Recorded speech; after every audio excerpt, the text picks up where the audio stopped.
Hey guys, welcome back to another episode of the Legacy Podcast. Bring you guys another episode. We're super excited about this episode today because we're going to be talking about one of the things that we're really excited about, which is marketing. Today, make sure you take out your notes. We're gonna dive right into it. I'm Terrence, Black Legacy Group. We are business consultants who help small business owners grow their income by $50,000 without spending more money on marketing and advertising. Today, we have a social media strategist and a brand manager. So this young lady has been in the business for 4+ years, killing it. She has been killing it. So welcome, ladies and gentlemen, Aaliyah Nicole. Hi, everyone. Thank you for having me, Terrence. I'm so excited to be on the podcast. Absolutely. So listen, let's jump right into it. Tell the people a little bit about who you are. How did you get into the industry? Let's hear your story. Yeah, absolutely. So again, hi guys. My name is Aaliyah Nicole. I'm a social media strategist and brand manager, and I help small businesses conquer the digital space with ease. So I help with content development, social media strategy, and then social media implementation and content implementation as well. So I help with managing accounts. I help with copywriting, and brand alignment ultimately is my focus. I've been in the industry for a little minute, 4+ years. I'm coming up on 2 years full-time as a social media strategist and brand manager. Background, I got a degree in marketing, so that's kind of where my marketing career started. But when the brink of COVID happened, I started to develop a passion for social, as a lot of businesses had to find a way to navigate the digital space. And so I dived into social media marketing and fell in love. So I started to help on the freelance side, small businesses with their social media presence.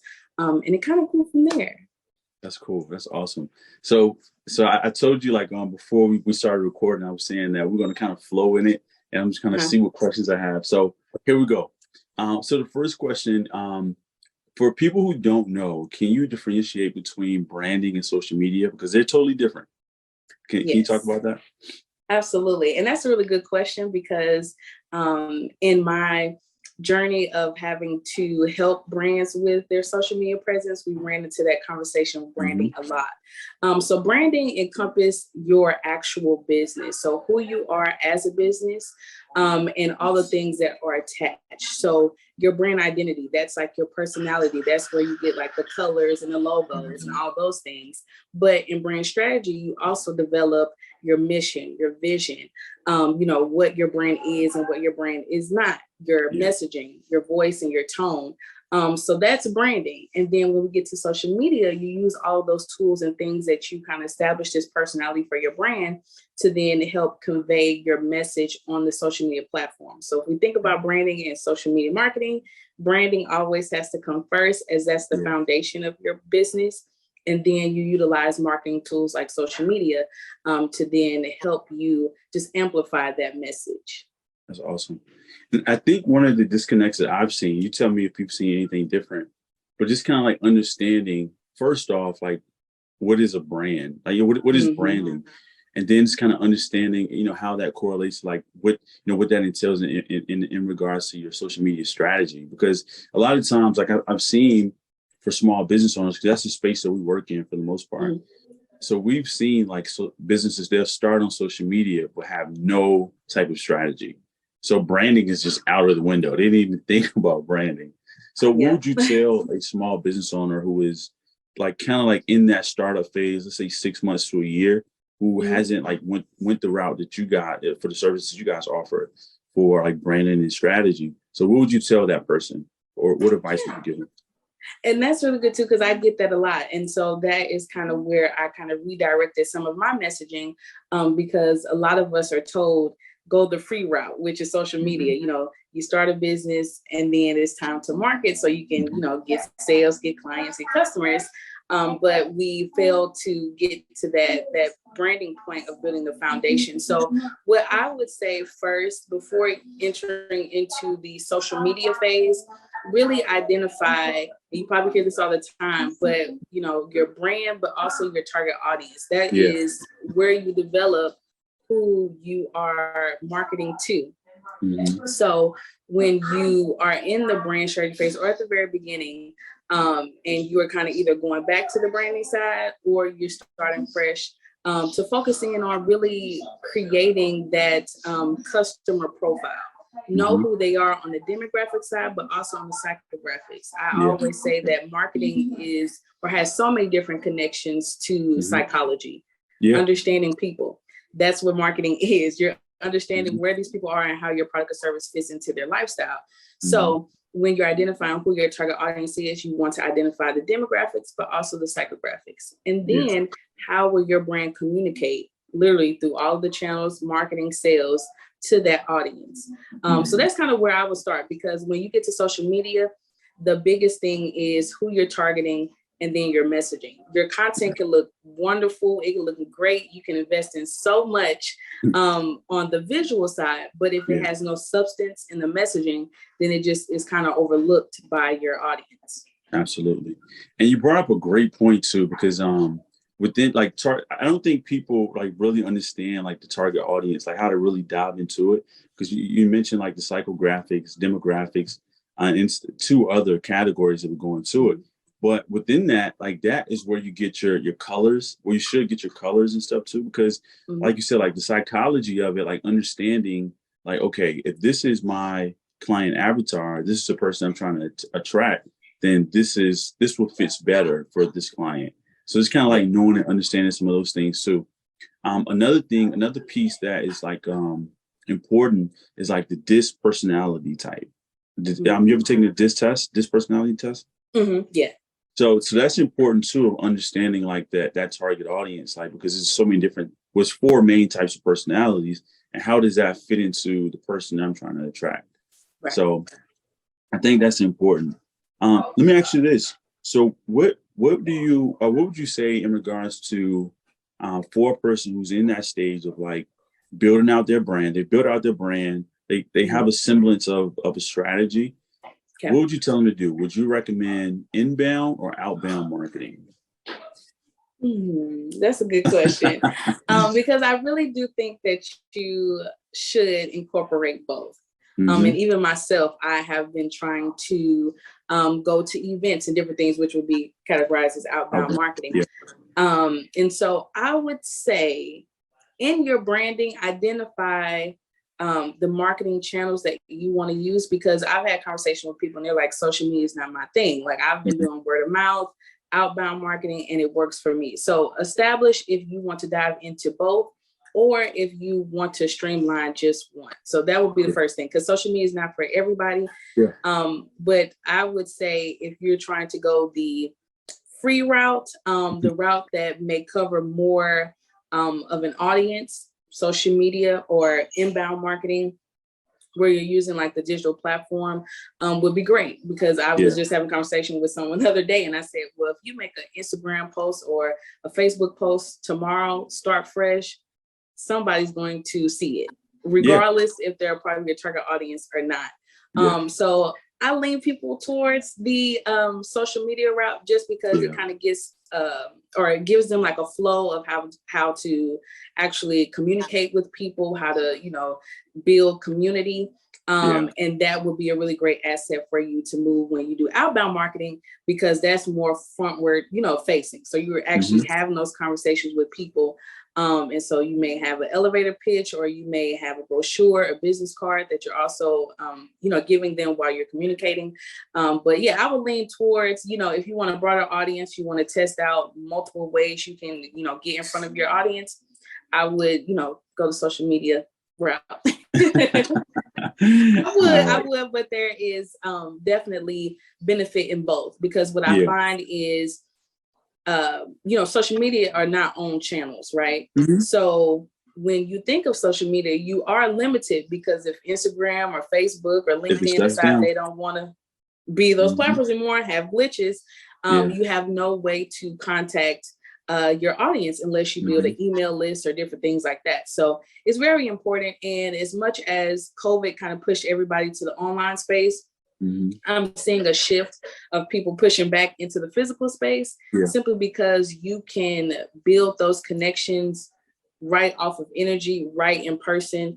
And they tend to lead a little bit further than sometimes online, where you might just touch and go with someone and communicate with them just on a, not so often basis. Yeah. I definitely think there's a difference. Like, that physical touch, or not physical touch, but like, you being in the presence of someone it's totally different. And we just implemented that too. Like, we got to get out. We got to touch the people. We got to talk to the people. Because it's a difference, like being behind a computer is one thing. But you can't really feel, you can't feel that energy as much like when you're behind a computer. Yeah. So, and you can be somebody totally different behind the keys. Hold on, we're not going there. We're not going to go there. But you can, and that's why I say sometimes social media is good to start with, because you can develop. Now, you're not trying to become something you're not. Yeah. But the same Aaliyah that they get online, they get in person. Like, I've done 2 events, and my marketing material looks the same as my feed on Instagram. That's intentional. So not like personality trait wise, but the way that you show up in the digital space, you can also replicate that. But it's definitely not the same like on person. Like, I love the connections because I get to interact with people that are not local. But when we're in the same space, it's like, oh my gosh, I can dump an idea off of you, or I can, have a conversation and I know instantly that we connect, versus we playing around with words. And it's like, oh, okay, she's interested in this, so I'll just say I'm interested in this, or, just trying to get certain things going. So it definitely is a difference, but incorporate both, guys, please. Incorporate both. Absolutely. And I think that's the importance too of like actually having like a strategy, because and within the strategy, you have to kind of like know your personality too. So if you're not that person to go and meet people, maybe outbound, like where it's networking, that may not be your thing. Maybe cold calling or cold emailing, that may not be your thing. So just kind of figure out like, what's going to be the best thing for your personality type. Absolutely. And show up, the best way. Sometimes you are going to have to be pushed to the limit, just so that way you get uncomfortable, and that produces growth. But also know like who you are as a person. If you know that you're not going to show up 110% or learn how to, then don't, force yourself. And strategy is not like this big old like thing that everybody is making it be. For me, I just identify it as a strategy is basically research, it's a vision, and it's a plan. That's it. You create a plan from your vision and your research, and you make that known. Because if you are saying, I want to go somewhere, I want to go to this extent, or I want to be here, you're creating a plan for that. But if you have no plan to get there, then there's nowhere for you to measure it. There's no way to say that it was successful or not successful. So strategy is very important, because people can tell whether you are trying to gain clientele, leads, or customers when it's not intentional. Yeah, that's true. Yeah, that's true. Let me ask you this. What are some KPIs or key performance metrics or indicators that clients should be tracking through social media? Absolutely. And so some of the ones that I point out, because I get all the time, I want to grow my followers, I want to get brand awareness, I want to do all those things. So my preferred platform is Instagram. So I know that behind the scenes a little bit more, so I'll stem off of that. So if you are someone who wants to build brand awareness, a lot of that is really directed towards your views and your engagement. So if you are someone who's like, I want to increase my engagement by 5%, or I want to increase my brand awareness, you are looking at in your analytical profile, the number of people that have seen your content, interacted with your content versus your followers.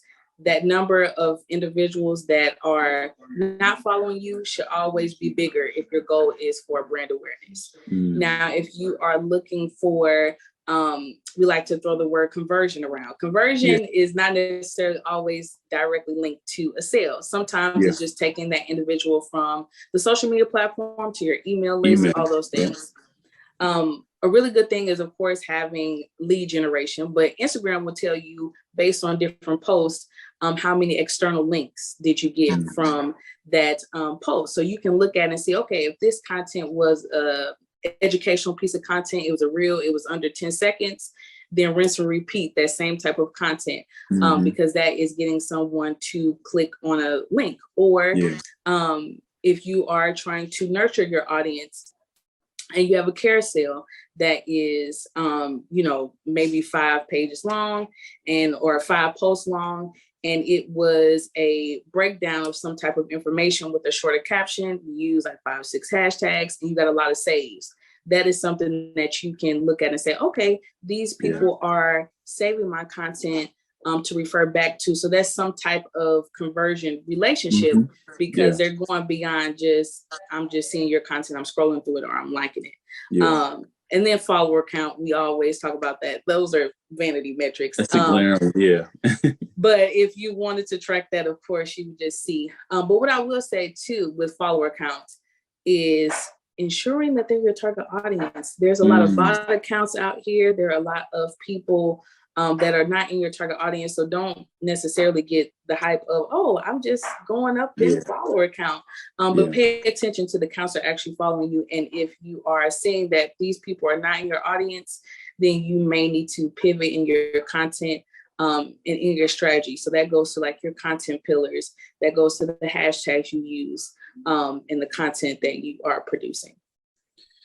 Talk about a little bit, because I know with Facebook you can segment your audience. Is there a way to segment on Instagram? I know it's like favorites and stuff like that, but is there any other ways? Yeah, so I love using the favorites feed. That is a direct way that you can just curate your own feed for the people that are in your target audience. I also put in there like some of the brands that you're inspired by and people that have shown interest. So those are like the 3 types of accounts that I would suggest that you put in your favorites. Those who have already shown interest in your product or service are very engaging on your platform. Those, by the look of their social media accounts, could be a part of your target audience. And then some of the brands that you're inspired by. So that way you can see that content over and over and over again. So that's the easiest way. And then when you get like people that are interested, you can then start to use other features like close friends. You can start to utilize like channels is another platform or feature that they have on Instagram, and subscriptions too. They also have that. But those are some that you have to like unlock based on like your engagement and follower count or account growth. Okay, that's awesome. All right, so let's talk about your business. Yes. So what is your core product? And how, so like if you had a client who came to you, what is one of the first things that you're going to do or offer them? Yeah, so my core service is social media management. So that is for an individual who identifies that social media has its place in their marketing combination, their marketing mix, and they want to elevate their presence by either increasing brand awareness for their brand with the focus of content marketing. So that is something that I will ultimately suggest to anyone. Now, I do know the difference between someone who, is just now getting into social media and learning the importance of it. So my core service is for those that already know and they want to elevate their presence there. And so we go through strategy first, social media and content strategy, because you may say, hey, I want to be on TikTok, but it may not be aligned with your brand. So we identify what platforms and how you will show up, and then the type of content through strategy sessions. And then we'll go into content development, planning. And then from there, I'm your social media sidekick. So I'll do the posting, the management, the daily engagement. That's cool. That's cool. What is one tip, and this is the last thing. What is one tip that you would give a person who's starting out right now? Let's say like this, let me give an example or a scenario. They're starting out, they have low engagement, don't really know their target audience, but they're trying to find their way, but they're in that process, but they do have a good product. What would you tell that person? Look, all the time it's like, it depends. But if you are someone starting out and you have produced content, but you don't know who your target audience is, my tip would be is to pay attention to those that are engaging and at what level are they engaging. And what I mean by that is if you have people that are commenting that you may have not had like a full core understanding of your target audience is, but they're showing interest, put them in that favorites feed or reach out to them and start that relationship with them. Because ultimately, when you are on social media, it's not a one-way street. You have to engage with other people. And that's where the work comes into play. So that's kind of my job for those that don't want to do it. I do that for you. But if you're doing it yourself, it's very, very important, because as much as you want your audience to keep you top of mind, you have to also keep them top of mind. So when you are looking at how people are engaging and what level they're engaging, kind of tap in with them and see, you know, where they are in the spectrum of your, you know, product or service, if they're even interested. Now, that doesn't mean cold DM them and say, hey, I got this product, you need it. But just say, you know, hey, I saw your recent engagement on my post. Would you like to further discuss? Or if they left a comment, continue that conversation. Because again, it goes right back to psychology, that communication, or I use this metaphor all the time, that you're kind of dating your audience. You don't go on a first date and you're like, hey, let's get married. Let's get married, right? So you want to nurture them. Very creepy. So if you are someone who is, you know, posting content, don't really have a set target audience, but you're looking to develop that, look at the way that people are engaging and kind of further that engagement by bringing them into the conversation and curating community that they feel welcome enough to express what they like and what they don't like. So that way you can kind of hit those pain points through your marketing. I'm listening and I'm trying to like not like dive in, because it's like so many nuggets out of it. Because you said something a few minutes ago, you know, in regards to like reaching out to people and like not like cold DMing them, but like starting that conversation and like, and not just, you know, hey, let's get married. I've like, that's a process that I use as far as outreach too, where I use it. My primary platform is on Facebook. So same thing, the strategy still work, but like kind of starting that conversation through a group or like a Facebook post or something like that, and just giving value, just giving like, you know, like answering the question or just solving a need within that audience, and taking it from there to the DM, where you now have that next conversation. Hey, thank you so much for this conversation, blah, blah, blah. And, you know, and I think one of the things too, kind of like going back to what you said, we don't have to get married right now, but, you know, but having that conversation and is being okay with leaving it right there for a second and coming back to it and just say, hey, look, listen, thank you so much. You know, I'm so glad to connect. So glad to connect on a post, whatever. Hopefully I was able to answer your question, and then just come back to it a couple days later, and then maybe make a pitch or make an offer.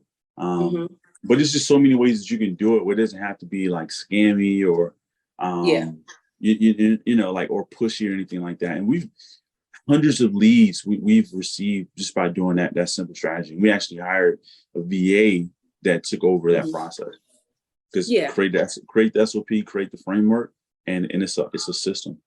Yeah, you have to, because and I get that conversation like, well, how do you engage? It's the same way if you were talking to someone in person. Conversation. It's just a conversation. And like how we're mentioning that, you know, of course you're not getting married, you know, the first thing, but you also want to let it be known like what you do. So for me, we going to get married, just not right now. Not right now. Especially if we are aligned and I see, you know, just from, you know, just surface level, that you would be, you know, great as a client or, you know, for the product. But I send out welcome messages. Now, do I send them right away when someone follows me? No. 9 times out of 10, I take my time and I see their content first.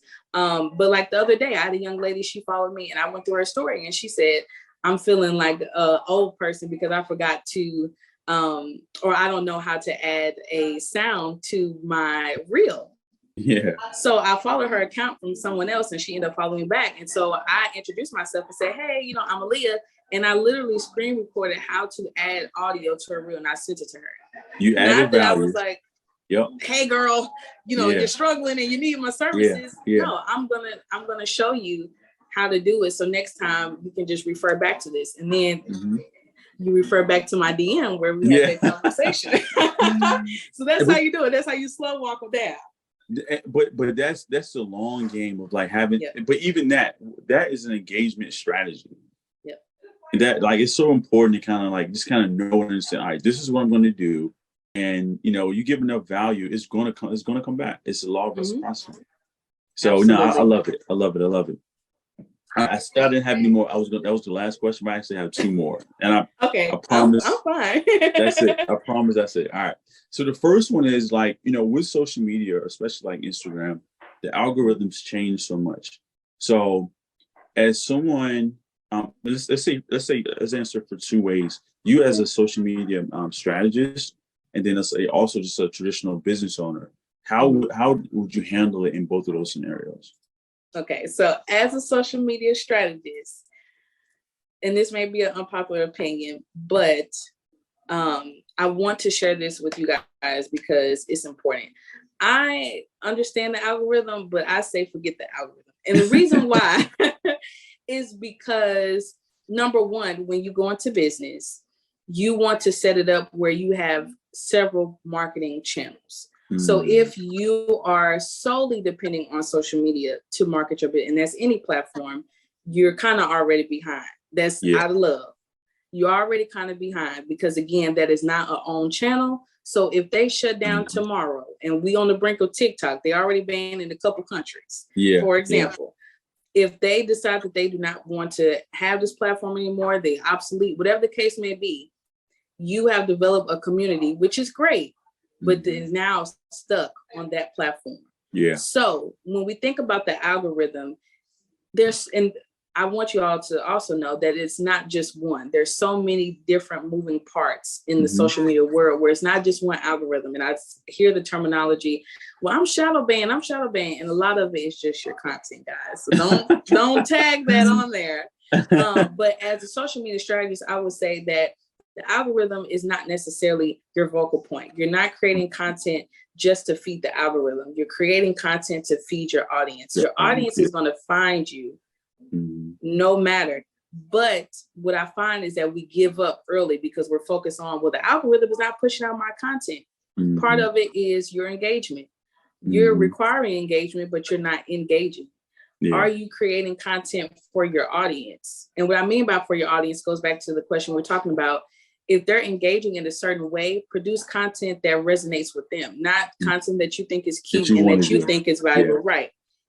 Produce content that's actually valuable to them. So that's the social media strategist point. Now, as a business owner, and I'm still a little biased because I have different marketing channels that I use, but I would say, consider the algorithm and consider the relevant things that are going on in social media and do them and practice them, but make sure they're in alignment.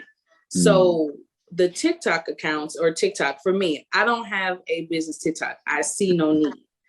But I have a personal account. So I'm your girl at 10 o'clock at night scrolling on TikTok. That's me, but that's personal. So in order for you to, be relevant on the platform that you're using, you do have to kind of partake in some of the things that they do, but you don't have to go so far to be relevant that you are not relevant to your audience and to your brand or in alignment with your brand. So a lot of that I see on TikTok is that we're doing so many different things that are not alignment with our brand just to go viral. And you end up going viral for things that you would not want to be attached to your brand. So as a business owner, yes, you do have to utilize some of the features and some of the things that come with the platform, but do not conform to that platform and the features as if that is the makeup of your marketing and your brand. Yeah. Wow. That's awesome. That was a great response. All right. So this has been an amazing conversation. If you can give me, Malia, where do you project yourself to be in the next 5 years? Ooh, next 5 years. And this is something that I've had conversations about. I think I'm ready. At first, I was like, I want to be, just independent social media strategist, brand manager. But I definitely think that I'm going to be moving into the agency model and more so on the creative side. So offering brand, development, but also the social media presence as well. So curating a team that produces, creative direction, photo shoots on that end, brand development, brand identity, and then the digital marketing aspect as well. So that's 5 years from now. That's awesome. I would love to go into that more of that business model than like the independent. So yeah, I'm excited. That's awesome. I'm looking forward to it. I'm gonna check in every once in a while. Hey, what's going on with the agency? Yes. That's awesome. Well, listen, Leah, this has been a great conversation. I really appreciate you. I really appreciate this conversation. Give the people your handle, where they can find you, and let's go from there. Yes, absolutely. Well, thank you for having me, Terrence. This is amazing. So yes, you guys can follow me on Instagram at I'm Aaliyah Nicole. That's with 1A, and Facebook Aaliyah Nicole. And then my website is AaliyahNicole.com. Guys, this has been a great conversation. We hope you enjoyed it and found value. We appreciate you guys. This is Terrence for Black Legacy Group, and we are out.